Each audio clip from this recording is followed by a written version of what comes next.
Yes. Okay, so good night to everyone. This is our fifth edition of Real Talk with our political leader, Dr. Thompson Fontaine. And as you know, we are on our party's YouTube channel at UWP Team Dominica, UWP webpage, uwp-dominica.com, and our UWP Facebook page. I don't know if we are actually connected to any other platforms, but the political leader will at least address that. I know it's to be on 10 push 10 block. What you call it again? Push past 10. Push past 10. Well, I want to have me, Push man. past 10 media. Push I past 10 know media. I know you want to bring the economy forward, but you're going to push it too quick, yeah? Yes, so let me just say welcome to who everyone who have been tuned in, and it's a pleasure for us on a Monday evening to engage you with discussions surrounding the recovery of our economy. And as you know, Dr. Thompson Fontaine is an economist by profession, and this is his strength. And Dominica needs right now is about recovery about our economy. We need clinical and surgical activities for our economy, and we have the right man to do so. Last week we explored an area of certain hiccups we've had in the economy, and we talk about growth indicators of the economy, and areas where we talk about indicators that could actually hinder economic growth in our country. And he has highlighted a number of them. Real growth, talking about debt to GDP ratio, and he has broken it down into many aspects. And I think that went down well. And this week, although we're not going to deviate too far from where we left out, but we will be doing a little bit of, not really with the figures, but with debt. And we will be talking about, the private sector development, and sort of correlate that with the 10 pillar plan. And so we just want to, tell you that it's a very interactive program, and those of you at the end stream can pose your questions, and they will be certainly be answered, accordingly. So I want to welcome everyone again to this evening's program, and it's a pleasure to have you, Dr. Fontaine. I know that we always start with a little bit of, about what is happening in the Atlantic, and having you are a man, you taught geography and history, and I know you've been very astute with respect to and really updated with information with respect to what is happening with, in the hurricane season. And in your introductory remark, can you just please at the same time tell us what is happening, because other persons are concerned? Good evening to you, sir. A very good evening to you, So. It's great to be back with you and with our many viewers and listeners. As you know, we are also on YouTube and on the party's webpage, uwp-dominica.com/live-streams. You can find us there if you do not have access to Facebook. So we're trying to make it as accessible as possible. And our people are coming on. I cannot tell you the number of comments that we got over last week's program. People were very happy to see the visuals, to see the numbers. We're not just talking out of our heads, but we are backing up whatever it is that we were saying with solid proof, solid data, and people like that, So we were very happy to be able to do that. Now, also last week, we talked about the potential of a storm this week in Dominica. I'm happy to announce that this threat is over. Wow. The threat that was coming in, we were saved by our good friend, the Sahara Desert. When you think about how amazing this whole weather thing is, that so you have all of those storms that have been created out in the Sahara Desert, and it goes into the atmosphere, and the Saharan dust comes across the Atlantic. The good thing about the Saharan dust is that it warms the air. It's warm air. It's grains of sand and dust. So it's very warm, and it's a real enemy of hurricanes. Hurricanes simply do not like it. So the Saharan dust really fought with that system, that tropical wave, and at the end of the day, it destroyed it completely, caused it to disperse and prevented it from forming. So we are saved thanks to that Saharan dust. And so we have a few, at least a week, where we don't expect to see any activity in our area. So we are very thankful for that. And we really give thanks, because it could have been serious because of where it has been formed and the fact that all of the models were showing Dominica as a possible hit. So we are very happy that we were able to touch this one. But we are in the month of September. This is the busiest month of the year, so we can expect probably down the road we can expect to see some more. But for now, we are happy that we have good weather, and we give much thanks for that. Okay, thank you very much. So those who are traveling out of Dominica and coming into Dominica should have no fear. And they say in French, c'est bon, and they say in Spanish, muy bien. So we say, that's good. Okay, Yeah. good. Well, party leader, political leader, I know sometime last week you were on point with a lot of data with respect to, economic indicators and how the performance vis-a-vis Dominica's performance and the other, Windward Islands or Caribbean Islands. And we see that Dominica always aspiring to be in the seller position with respect to this government. Not when we'll be in government, but with this government. We saw at all material times, that Dominica has been in the seller position. And we know that this is because of, probably bad management. The government is not putting enough emphasis with respect to restructuring this economy. But I know tonight we are going to emphasize a lot on the private sector, private sector development. And as you are aware, and many Dominicans, that Dominicans themselves undertook a lot of investments in the early days, in the 60s, the 70s, even the 80s, 90s, and the early 2000s. Dominicans have been, in fact, when you look at businesses in Dominica Roseau itself, you notice that most of the businesses were owned and operated by Dominicans. And today, if you look at this, you would see that the private sector is a bit whittled. But before we go there, though, I wanted you to take a shot at debt servicing in terms of the interpretation, because we're not going into figures tonight, but let me just give you a preamble as to where we're going and what it is. And you'll just give us a little bit of, because what you revealed last week, just what you revealed last week can give us an indication whether or not Dominica can service its debt or would be in a tight position economically. So let me just say straight that, paying back, debt servicing is talking about paying back interest and principal on debt. This is known to cause some economic growth, setbacks, resources needed to fulfill essential services provided by the government.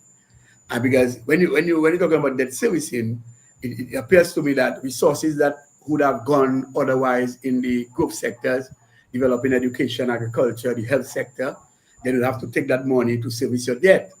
And so that is posing a lot of problems. And that will subsequently, lead to probably reduced investment and higher taxes. And as we all know, that excessive debt burdens can cause currency depreciation, inflation, as you spoke about last week, and the balance of payment in issues, while also limiting access to private capital for businesses. And so as we move forward, how do you marry the whole idea of debt servicing with respect to what you revealed last week? And then we'll get into the private sector aspect of our discussion.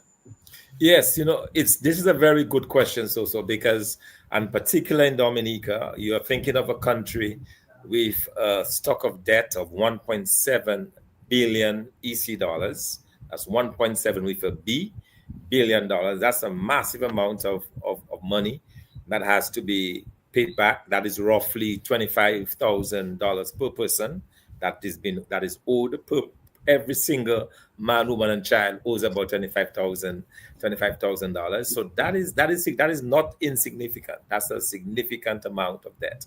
But linked to that is the debt servicing, because you have to pay, as you said, your principal and your interest payments.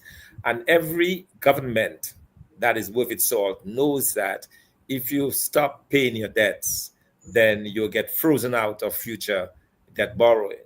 So no government wants that. Every government wants to be able to borrow as much as they want. And so they service their debt.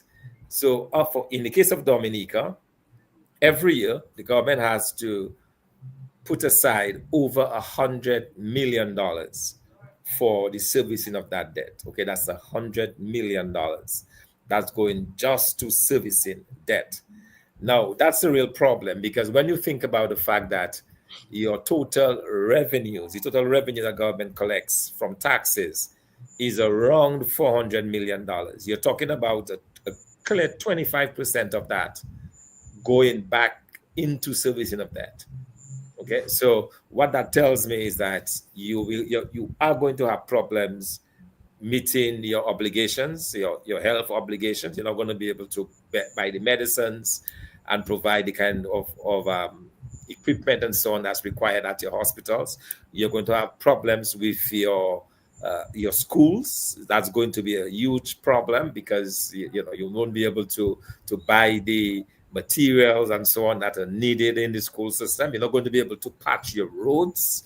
So all of the regular government services you're talking about is gone because if you're spending 25 cents on every dollar that you make in taxes on servicing debt, you spend another 35 cents on paying your salaries. That's already 25 and 35 is already 60 cents on the dollar. If you add another 10 to 15 cents on government services, paying the light bills and so on, then that's already 75 cents. It leaves you with 25 cents on the dollar to do everything else. So you see why the government is in a very difficult position, and that's directly linked to the tremendous amount of resources that has to go into the servicing of the debt, and that is a big problem. We encountered that problem in St. Kitts when we were there in 2012, 2013. And it was a huge problem for the government because they were spending around the same levels as the government, even higher in terms of, it was around 35 cents on the dollar that they were spending in servicing that debt. And that was a real problem. It meant that the country could hardly grow because if you're spending that kind of money on servicing debt, especially if the debt that you got in the first place was not used properly, or if that debt was used to finance consumption, as some governments do. So if you don't have the investments, you don't have the infrastructure projects in place, you don't have the ports, you don't have the airports in place, and you're just borrowing because you want to spend on goods and services, then you have a problem. And so being able to get out of that huge debt burden becomes critically important. And that is where we saw the government of St. Kitts taking real action to reduce the stock of debt. So if you're going to tackle this, the first thing you have to do is to reduce the stock of debt. You're not able to get what we call debt forgiveness because Dominica is considered to be a middle income country. And typically, debt forgiveness goes to low-income countries. So a country like Dominica would not qualify for debt forgiveness. And because of that, you have to keep servicing those high debts. So you have to find ways to renegotiate with your creditors and try to get, if you have, for example, what we call a balloon payment, like a huge payment coming up, you try to negotiate that, you try to do rescheduling. There are different techniques that you can use as a government, working together with your creditors, that you can use to reduce your debt burden. So, for example, I will tell you, if I was in government currently, and I can give that advice for free to the government, if I was in government, I would be working very closely with my creditors. I would say, listen, we have a situation where the debt burden is becoming a real problem for us, as you can see in terms of repayment. Can we do some rescheduling? Okay. Is it possible? So, for example, if we had a 25-year loan, say from the Chinese, and let me just use the Chinese as an example. You have a 25-year loan with the Chinese. You said, okay, we understand you may not want to give us debt forgiveness, but can we do some rescheduling? Can we now make this 25-year loan a 35 or 40-year loan, which will give us an ease up on the payments right now, on the amortization? Okay, will give us some ease up. So there are ways that you can negotiate with your creditors, but it has to be in the context of you want to do something bigger, you want to do something better for the country. So in the recent past, I've had discussions with the ECLAC people in Trinidad, that's the UN branch in Trinidad, and we were discussing that in the context of not only Dominica, but the entire Caribbean region, because most of the Caribbean region have an issue with high debt. Although ours, as we saw last week, is the highest. We're the only country right now in the OECS with a debt ratio of over 100 debt to GDP. All the others are much lower than we are, but they still have a debt problem. Problem, yes. And we were trying to look at, for example, can we have some trade-offs? So, for example, Dominica is extremely vulnerable to climate change. As we talked about the hurricane earlier on, that's a common feature. Uh, we have to spend on trying to make the country resilient, whether it's through resilient housing, whether it's through shoring up our mountainside so that we can reduce on the incidences of landslides. For example, some countries they put Gideon baskets, they put Baskets, yes. nets to hold back the mountainside so that you can mitigate that. The sea walls, we have a number of areas in Dominica where we need to build sea walls. We have some in place, for example, in Canefield and in Surfere, but we have areas like Maho and Massacre completely exposed. These are countries these are areas that are completely exposed, and in this day and age, it is possible that we could have a storm coming from the other side, as we had in the 1800s, where we had a hurricane coming not from the Atlantic but from the Caribbean Sea, and you had waves up to 12 feet bashing into Roseau. So you could have that situation, and so the idea is, can you talk to your creditors in a way that will allow you some kind of relief? Okay, because what you really want to do is to minimize the amount you are paying back on debt, because it's not contributing anything really to you. You've already taken on the debt.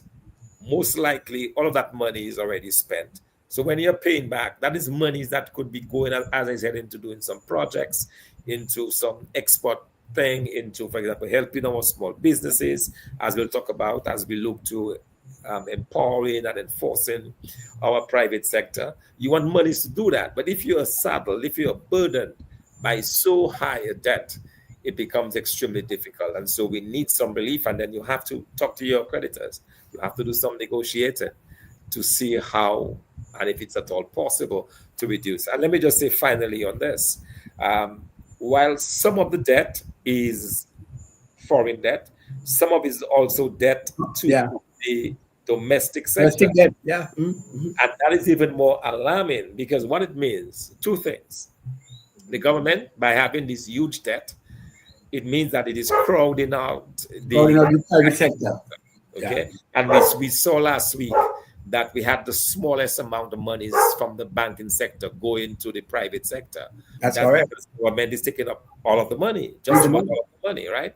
So think about it. If the government were to have problems and not being able to repay the domestic banking sector, that could lead to a potential collapse of the banking sector. That's correct. All right. So there are real problems in that, especially when the debt is for the banking sector. So how do you negotiate with the debt? In the case of St. Kitts, we were able to, the government had a lot of land.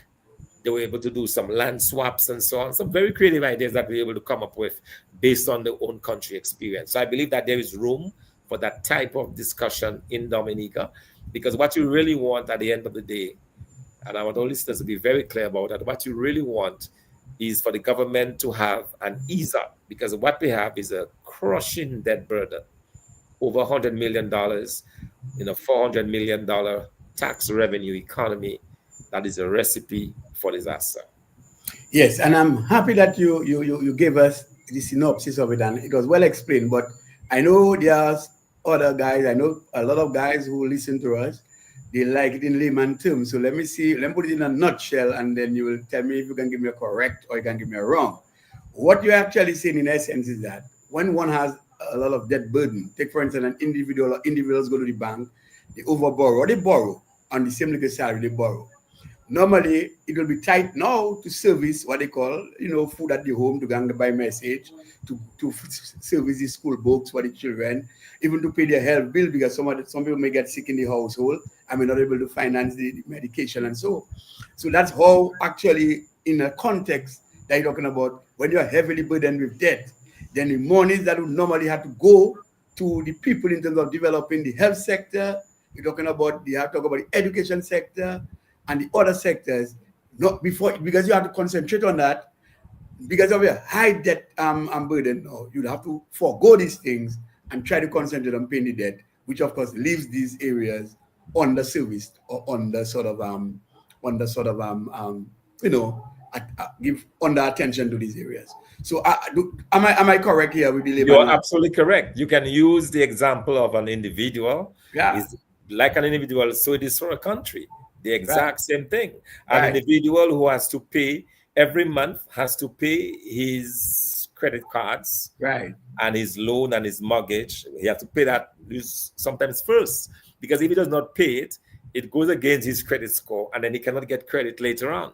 Right. So he has to pay it. But as you hustle to pay your mortgage and to pay your credit cards and so on, then other things have to take a back seat. Probably your child wants a new school bag, you have to set it back for a few weeks. You probably cannot change the tires on your vehicle because all of that is simple for the government. There's Right. absolutely no difference because all that money is going towards servicing the debt.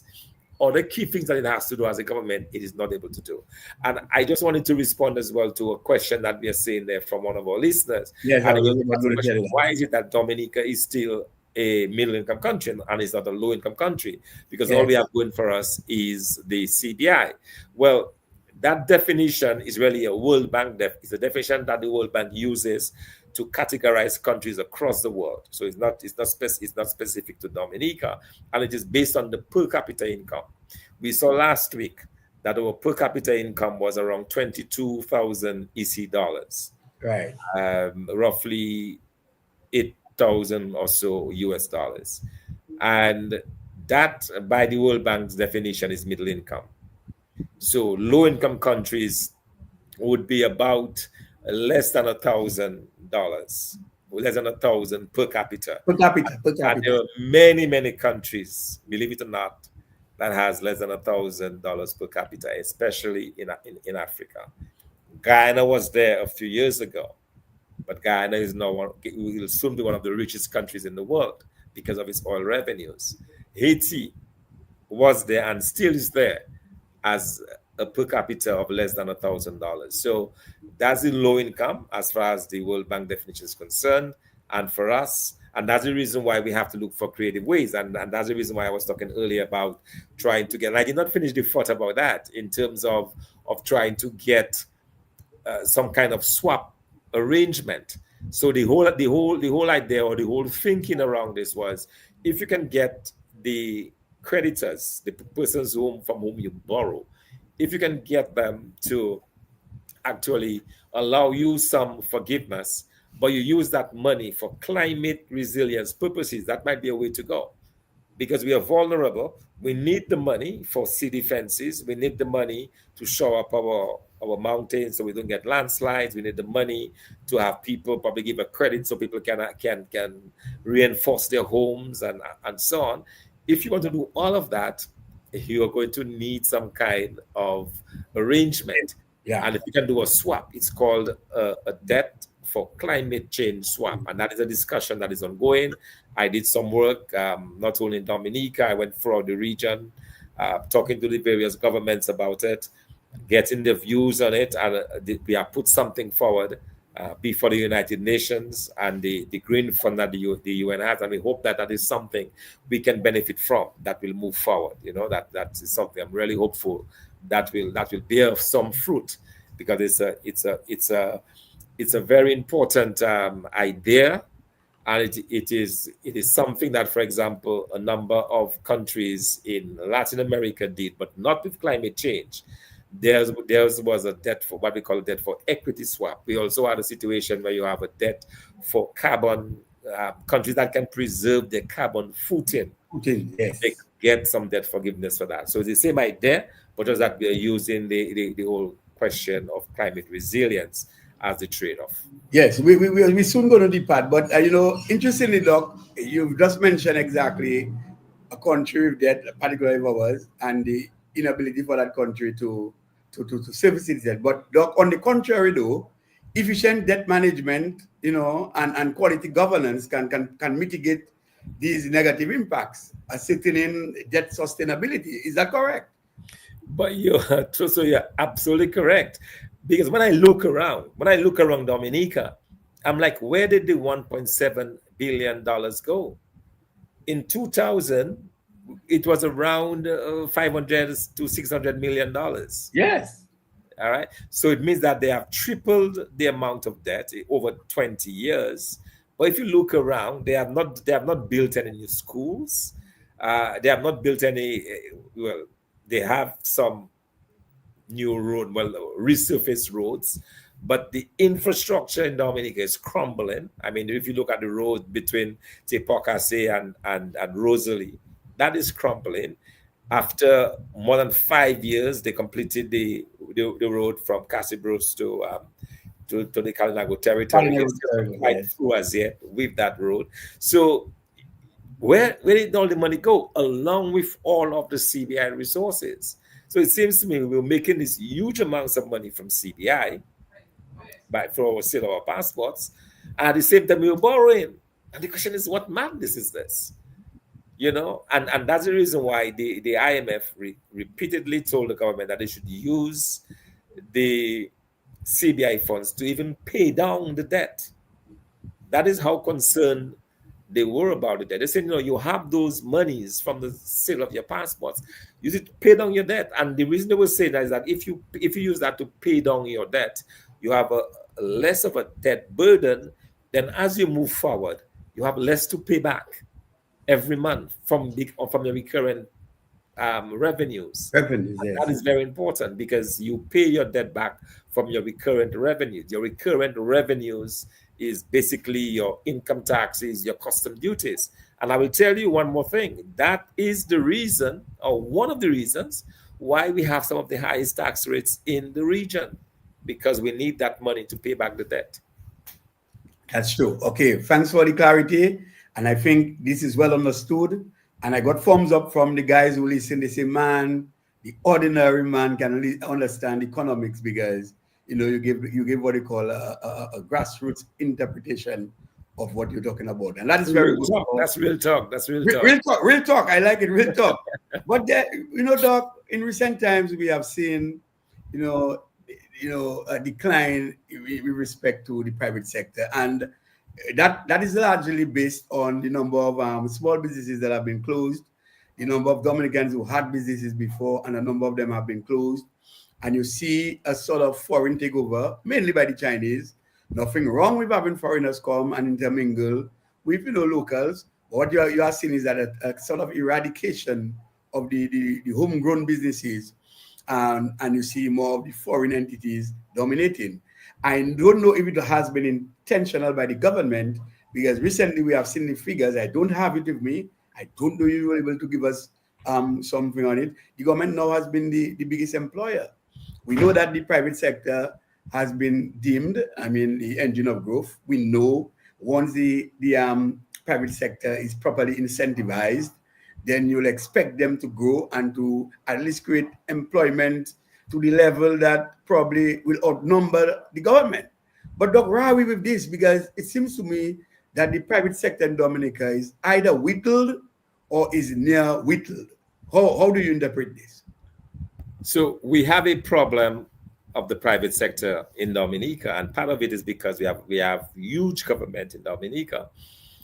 The government has a give or take, let's just for argument's sake, roughly 4,000 workers. If you count the police officers, the nurses, the teachers, the office workers, just the ordinary people, you have roughly 4,000. You can probably tag on now an additional 1,000 NEP workers. That is 5,000. The private sector, probably the largest private sector entity in Dominica right now are the telecommunication sectors, right?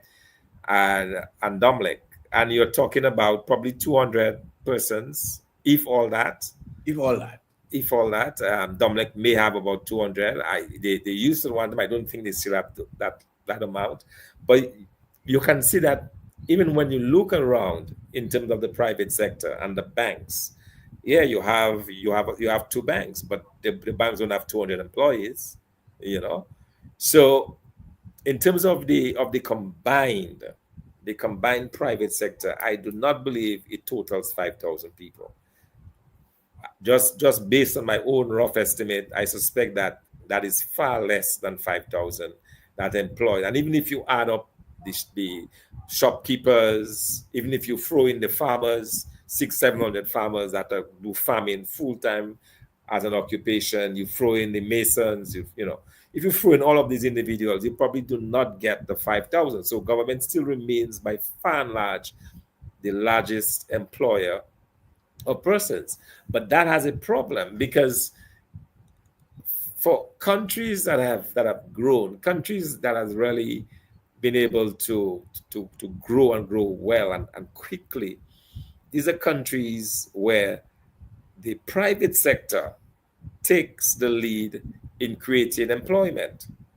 So if you look at the United States, for example, it is a private sector.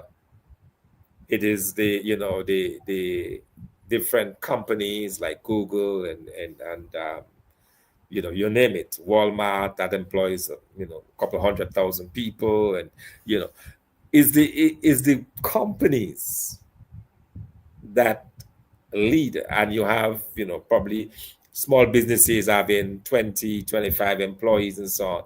That's the engine, that's the true engine of growth in any country. And the reasons why government cannot be the same way is because government is just not positioned for that.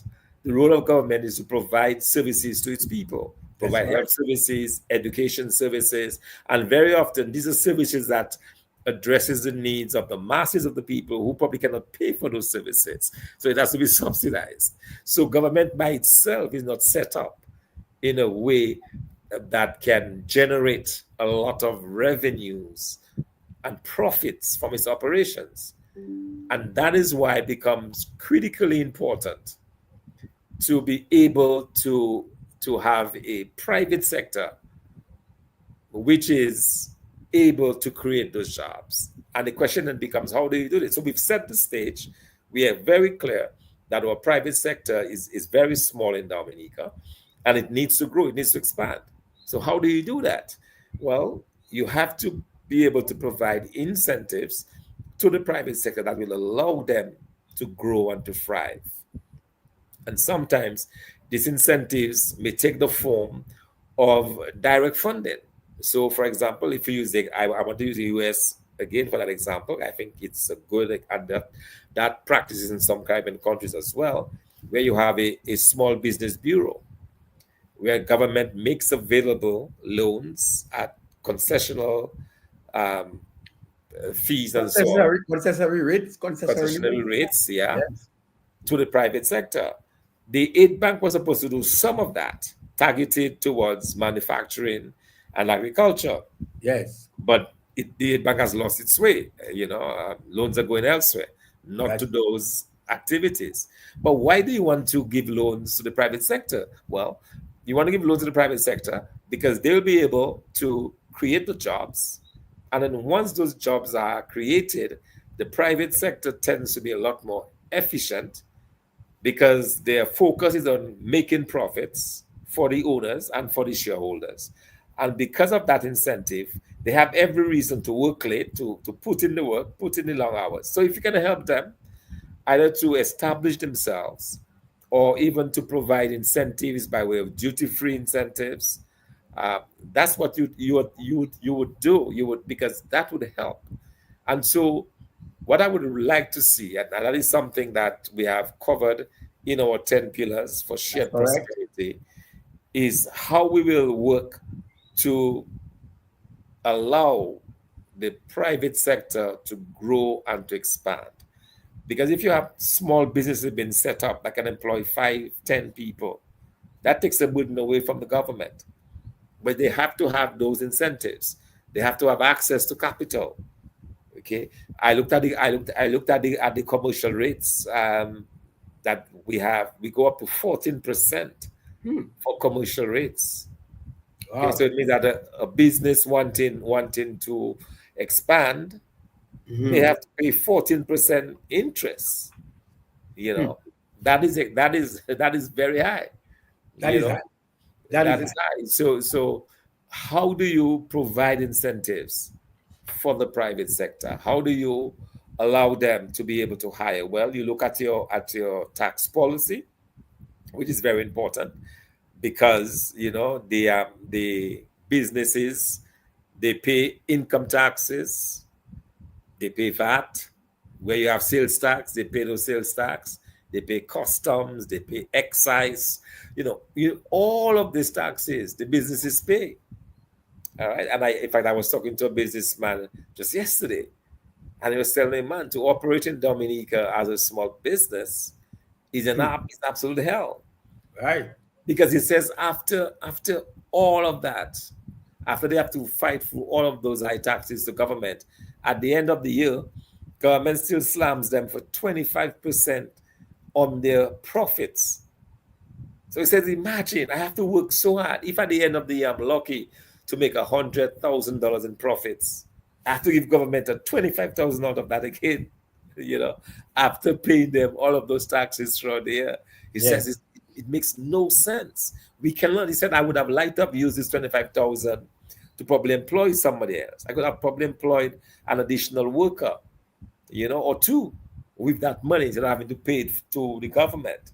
And he's absolutely correct. So the question is there a certain level or balance where you can allow some flexibility in your tax policy that will allow the businesses to take or to pay less in taxes, but they give something back on the other hand? So they receive from government these tax incentives, and on the other hand, they provide additional opportunities for employment. That is the kind of discussion that United Workers Party Team Dominica will have with existing businesses, but in addition, will make it possible to have that discussion with those that want to set up business in Dominica. These are the kinds of discussions we'll have. These are the kind of incentives that we'll have. Can we access financing that we can lend to those businesses at a risk, especially if they're startups, at relatively low interest rates that will allow them to establish themselves, say, in 5 years as against doing it in 15, 20 years. Because if they are fully established within 5 years, they can make more in terms or offer more in terms of employment. So these are the questions, these are the kind of things and the kind of thinking that we are looking at within the United Workers Party Team Dominica, because we believe fundamentally that the private sector has an important role to play in the development of the country. But they can only do that if they feel that they have incentives, if they feel that they have room to grow, to expand, to increase their exports, and you can provide incentives. Another incentive, for example, if companies can say, well, they can export so much, all right, they can produce a commodity in Dominica and be able to increase the country's exports by so much. That could be a platform on which you can discuss some relief to that company. There are lots of ways of doing it, but it takes creativity, it takes thinking, and it takes a carefully thought out tax policy that will be able to entice the private sector to invest and to invest more heavily. Yeah, great. And someone is saying that the greatest problem with, and I read in, the greatest problem with the debt is that the money was not invested in the productive sector. The country do not have the capacity to generate income to repay its debt. But don't respond yet. Earlier on, you made the point with respect to crowd crowding Crowding out out. crowding out of the private sector or private investment. And that's an important point. It's very crucial because heavy government borrowing competes with private sector firms for available capital, potentially increasing borrowing costs and limiting access to credit for businesses. And I say so because some time ago, you remember the government went to the National Bank and the borrow a huge amount of money. And obviously, that is to me competing in the private sector, because if you are taking as government, it seems to me when real investment wants to bear with respect to the private sector, then that will be burdensome with respect to the cost of borrowing and probably interest rates. But before that, though, I know that we have been emphasizing a lot in terms of manufacturing. And as we talk about our 10 pillar, just like we can marry agriculture with this, because we have that aspect of agro processing or like manufacturing.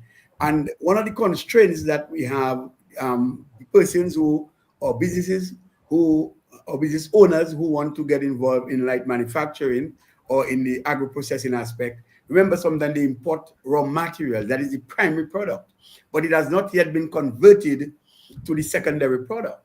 And so, but what happens is that when they come up or they bring it into the country, they are being taxed. The heavy duty is being paid on it. So they pay duty on the primary product, but have not made not 1 cent yet with respect to the secondary product. I mean, this is one of the approaches, I think, too, that we can look at to actually ease up the burden on persons who are looking into the manufacturing area, because really it cannot be right that you are bringing in, importing raw materials, and then as soon as it lands in Dominica, you are actually paying, import duty and other duties on it. I think too, if we have real government and real governance, and a government who is interested in seeing the private sector grow, that's one of the incentives you should grant. And when the businesses actually, you get a grace period, and when you actually sort of breaking even and starting to make profit, then there'll be an arrangement where you will pay back the duty, but not as early as when you just import the primary good. What do you think about this one? I want to be very clear. We have started a process of listening to the businesses. We have been going from business to business, listening to the businessmen, listening to the problem, and that is one that some businessmen have pointed out. And for a while, I could not believe it. I could not believe that here it is. You are trying to produce something in the country, and you bring in and you charge the VAT, even the VAT you charge on that, on those raw material. And as you said, they have not even produced anything. And I'm saying, but that something about this does not make sense. No. Because what it is, it forces you as a businessman to have to get all of this extra capital up front. And already we talk about very high commercial rates. You don't have a small business bureau that can give you a concessional rate on your interest. By that I mean a relatively low rate compared to the rates that exist on the market. You don't have that.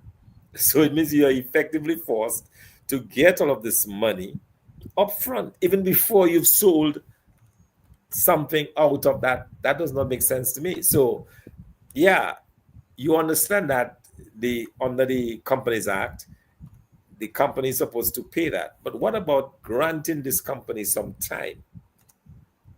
What about giving them some time so that they don't have to pay that up front?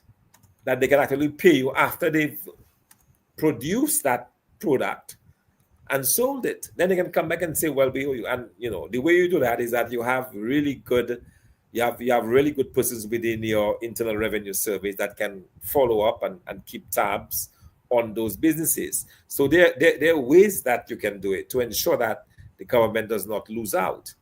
Okay, but importantly, you should not be punishing businesses up front when really what you want is those businesses to be thriving.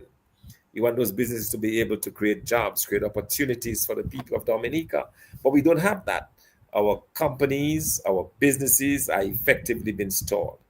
And not only that, in addition to forcing the companies to get money up front, even when this company produces items and they sell to government, they have problems getting money from that same government. That's correct. A few. In fact, last year, a number of businessmen told me that the government went into their bank accounts. Into the bank accounts. Garnish them. Something I thought that was illegal. That the banks, and I don't know why none of the businessmen took the banks to court, because it seems to me if you have an arrangement with your bank, the bank cannot just take money from your account and give to government. It has to be, and that's a kind of a segue, but that's an important point to make. It has to be, you get a court order. You have to go to court, take the businessman to court, and have the court issue an order by which the bank can act. But the bank was just taking on its own and just taking taking the monies from the people's accounts to pay government. So you have and that's the same government which, by the way, owing some of those same businessmen. All right. Wow. So it seems to me that the policy adopted by this government, the approach has not been a pro-business approach. Where we are different as a United Workers' Party team Dominica government is we understand the critical role that the private sector must play in developing our country. So we are thinking of friendly policies. We are thinking of policies which will not necessarily disadvantage the government. At the end of the day, we want to get the revenues out of those companies. But also you want to make sure that the companies are well established, new companies are coming in, there is an enabling environment for businesses to thrive. You pay them when you owe them. You want to have that in place so that you want people who are anxious to come to your country to do business, to set up business. And that is how you're going to get businesses to come and set up. That's how we're going to get the factories to come and set up in Dominica. That's how we're going to get the data companies to come and set up if they know that you have business-friendly policies, which we sadly do not have at the current moment. But that is something that we'll fix because we want the private sector to play a role in creating the jobs for the young people that we have been talking about. Yes, and it's interesting. Just hearing what is coming out from the discussion there, it aches and it pains. And it is often said that the government really competes with the private sector, and that is a fact. I mean, during Christmas, you see they have killed the ham and turkey economy. The government Labour Party go out there, they bring containers of ham and just spread it out. And those traditional suppliers of ham and turkey, they no longer have the interest in terms of bringing in, because most of it stays on their account and they're unable to sell. If the government was a wise government, they would have done an audit prior to selling, to ordering, see the availability that is in Dominica, and in the balance you can sell and get it. And then you could, at least the private sector would have earned some cash and retain workers. You see fertilizer, for instance, the government is involved in getting fertilizer and distributing fertilizer. A PARAP has to distribute fertilizer. How does a PARAP come to the conclusion that X farm requires that quantity? How did he work out the amount of plants or planting material that person has, and to find out the quantities of fertilizer needed to actually meet the demand of the plant in terms of its nutritional needs? How do you reach there? And so that is brave competition. And so, Doc, as the government continues to compete in the private sector, what is happening? There's a likelihood that you have a shrinkage in employment. And when people are unemployed, there is more pressure on the government to find finances. What will eventually happen, though, is that the government may have to raise taxes to sort of manage rising debt. Is that correct? Because we are getting a sense that as you unfold all of the implications of the whole idea of surrounding debt and the sort of reduction in private sector investment, all this will be down to smaller amount of employment. And government now, as you rightly said, given the example you gave, that probably now is the biggest employer. That should never be. I don't know where else in the world that is. So really, the government will have to resort to now to actually increasing taxes to manage rising debt, because obviously at some point in time it will get worse. And not only is the government the only or the largest employer, but it's almost like the size is fixed. When I worked in Dominica in the 1990s, it was around the same number of persons, because you have not really necessarily built new schools.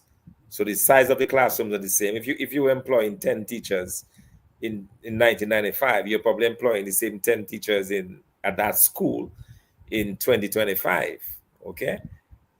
And that is where the problem is. So the government, although it's the largest, it is not constantly employing. In other words, the numbers remain the same. So It's same, when yes, yes. people It's so retire and stagnating. so on, you replace them, but you're not going beyond that threshold.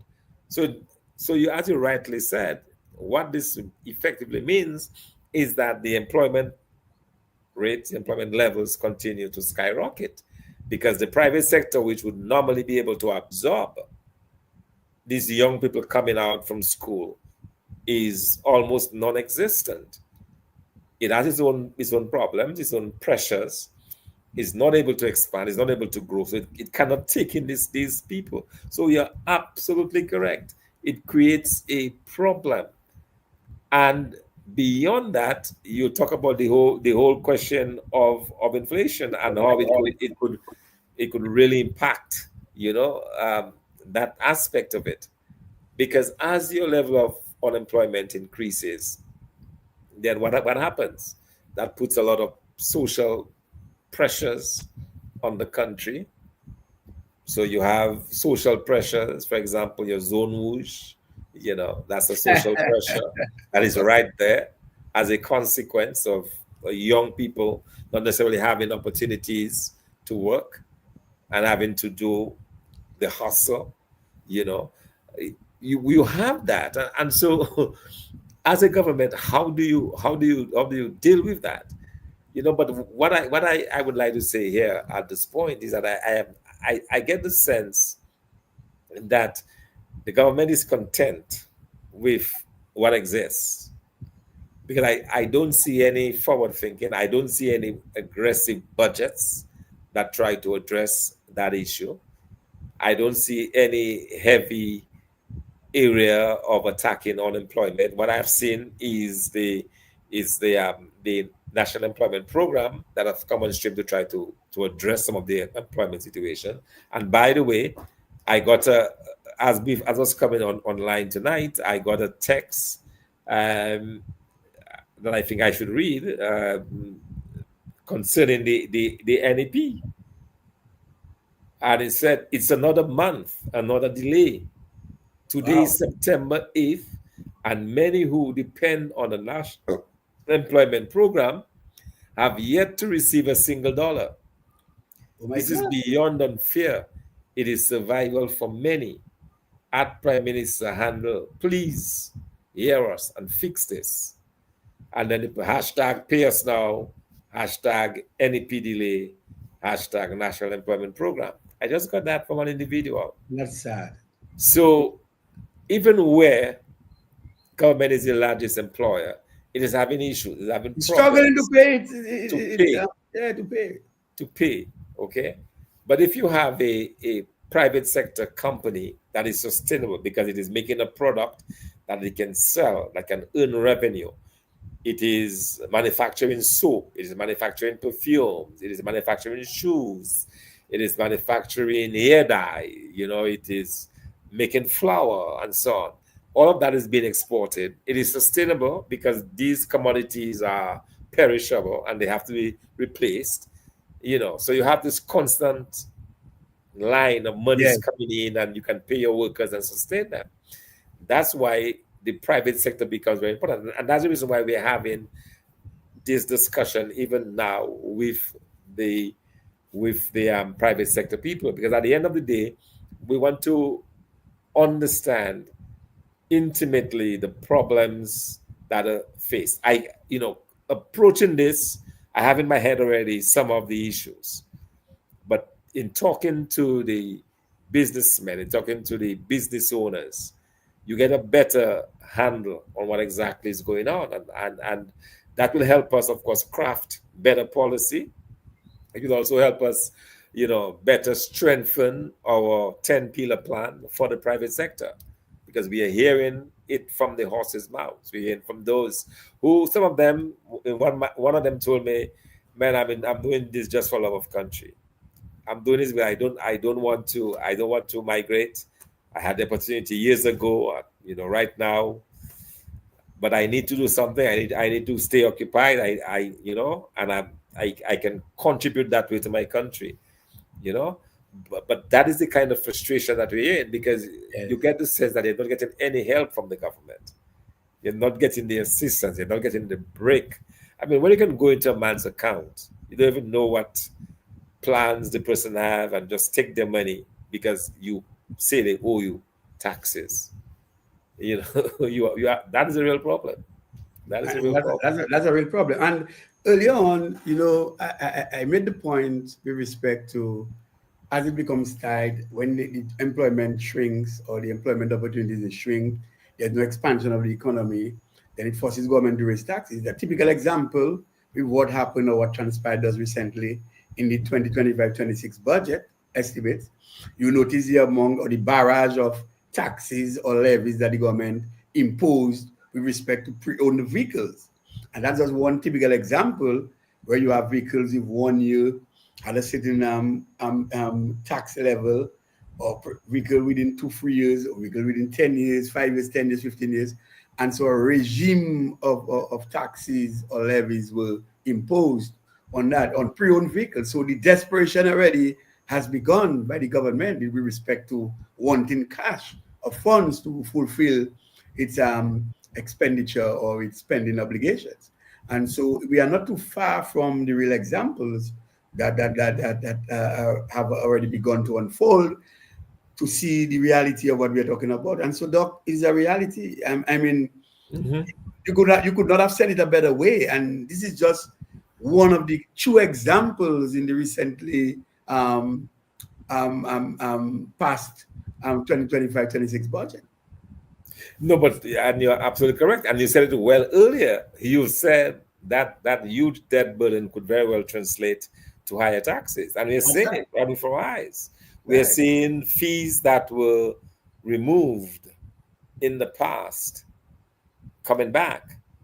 We are seeing levies. And why would government impose an additional $7,000 Hmm. on for a levy on a vehicle? Because the majority of vehicles being bought are those vehicles based on the Dominica's level of income. The majority of people buying vehicles are not buying new vehicles. They're buying vehicles that are 2005, 2006, 2007, 2008.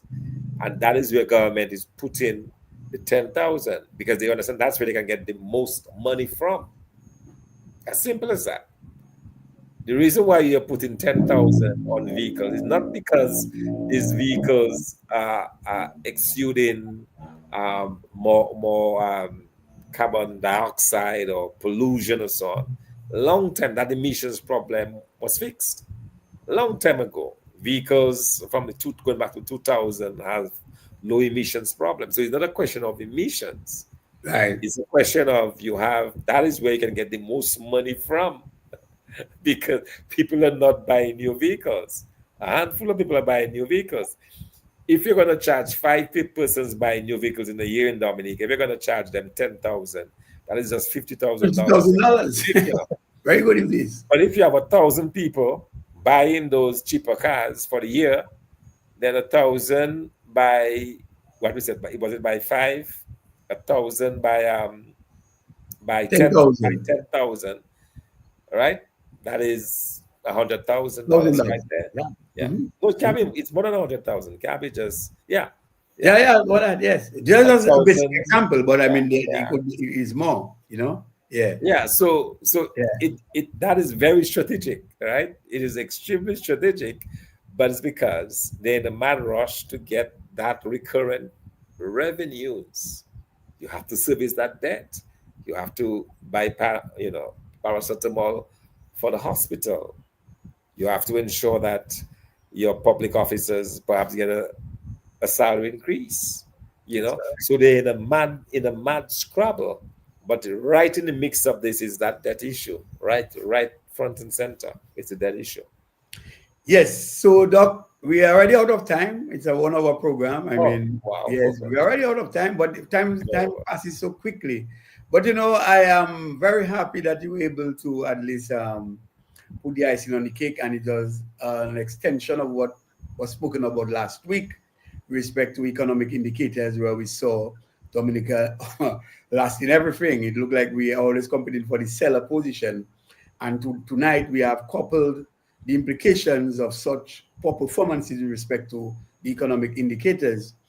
And that tells you exactly when you are performing poorly, what it brings to bear on the people of Dominica. And I know, Doc, that the 10 pillar plan is geared towards shared prosperity and to bring some sort of economic relief to the people of Dominica and to improve their quality of life. And I know that you are passionate about, putting policies in place to ensure that happens.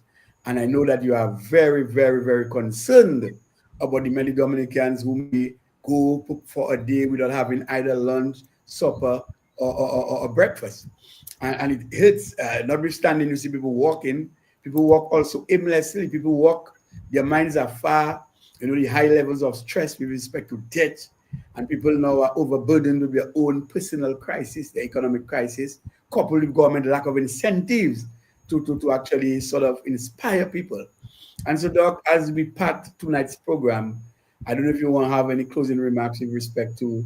Yeah, I don't have any questions from the end there. It looks like people are very satisfied so far with what is being said, and I know that they are actually taking it. I mean, this program is just resonating, and people are liking it. People are saying, look, this 10 pillar program, they are just praying for the United Workers Party to take up the reins of government to see the different side of what they call prosperous Dominica. Because for 25 years, we have been mired. We have been mired in that economic morass. And the people are squeezing. The hands of the government are on the necks of the people, and they just cannot breathe economically. Look, school is about to reopen, and a number of persons have already dropped out. I met a young girl today, and I said, "Look, I preparing for school." She said, "School what?" I said, "What do you mean? But you have not left high school yet?" She said, "Look, my parents cannot afford. It's going to be hard for us."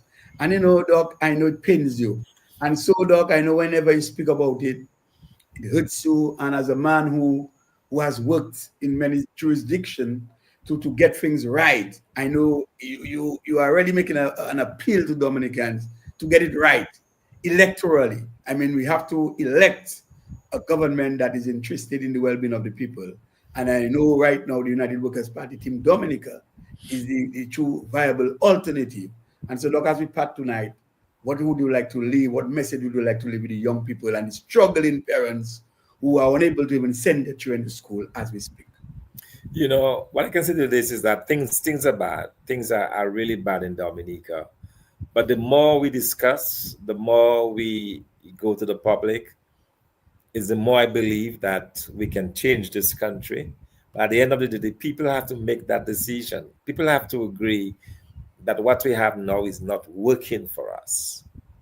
I spoke to a teacher, in fact, just today I was talking to a teacher, and I won't say what district, but the teacher was telling me that she's convinced that if she has taught 100 kids in that community, 100 boys, 65 of them would have dropped out of school. Wow. She thinks that the dropout rate is as high as 65 because she says she sees them on the roadside every day. And when she do her own little calculation, she thinks it's around 65. That's extremely high.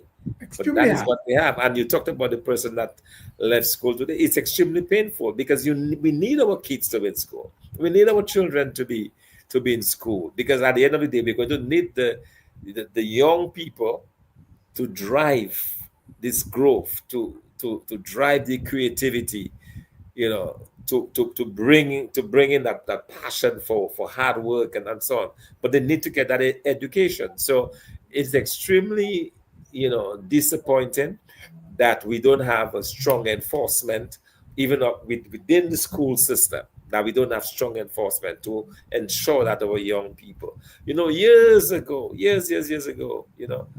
my father was a school. He used to go around the village and to look for kids bringing tobacco. That was his job. we had people in place doing that at one time to ensure that if the kids it's school time, you're not in school, you should be in school. Yes. Right? And ensuring that our young people got an education. Now we are so lax, we are so relaxed about that. Young men are falling for through the cracks, the zone rouge syndrome. So many young people, and in particular our young men, falling through the cracks. And you get the sense that the government is not doing enough to address that issue. And one of the ways you address that issue of people falling through the cracks is to create opportunities for work and for employment. And this is not happening. The government is not doing this. And so, in the midst of this darkness, in the midst of this non-performance, we do have a viable alternative in the United Workers' Party Team Dominica. And that's what Dominicans need to understand. We have the personnel, we have the people, we have the thinking, we have the planning to do the changes that we're talking about. And so I hope the people of Dominica will circle us, will embrace us, and will help us to realize this. And one of the ways they can help us realize this also is that as we go out in different communities to do the house-to-house campaigning, to drive around Dominica, to engage our people, we need financial support. And I'll put it out there, we need the financial support of supporters of the United Workers' Party, and we encourage people to make the contributions. You can do that by dropping into our office on 6 Lower Street and Lower River Street and making that contribution, or online, uwp-dominica.com. Click on donation, uwp-dominica.com, donation. So there are different ways that individuals can contribute to this. I'm feeling this tremendous hope. I'm feeling this, the beginnings of the hope starting to take hold. Because when you go out there on the field and you talk to people, you talk to the businessmen, you talk to the average person, you get the sense that they're beginning to see the light coming at the end of this tunnel. And so we believe it is possible. We believe that change has to come to Dominica. This country is too precious to be where it is. We believe that there's better that can be done, but we have to do it together.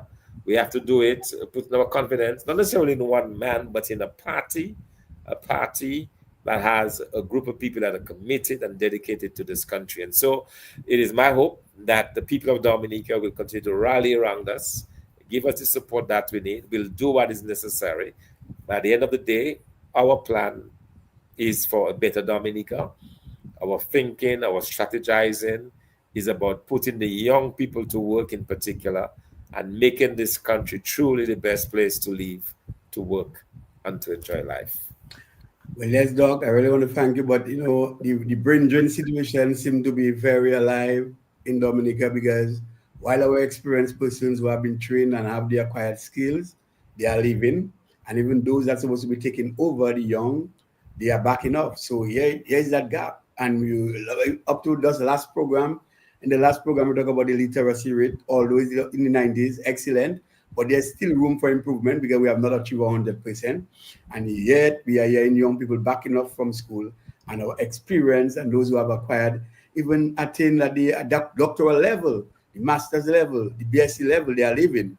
And so it seems so that we are in dire straits. So, Doc, let me just thank you for the information that you have been bringing forward. And I know that Dominicans await the time for you to take over with your United Workers' Party Team Dominica, because they know you have the ability and you are the right medicine right now for this country, because you are a trained economist. You are economist by profession. You have helped other regions, come out from their plight, help them. And you talk about millions of people compared to a few thousands.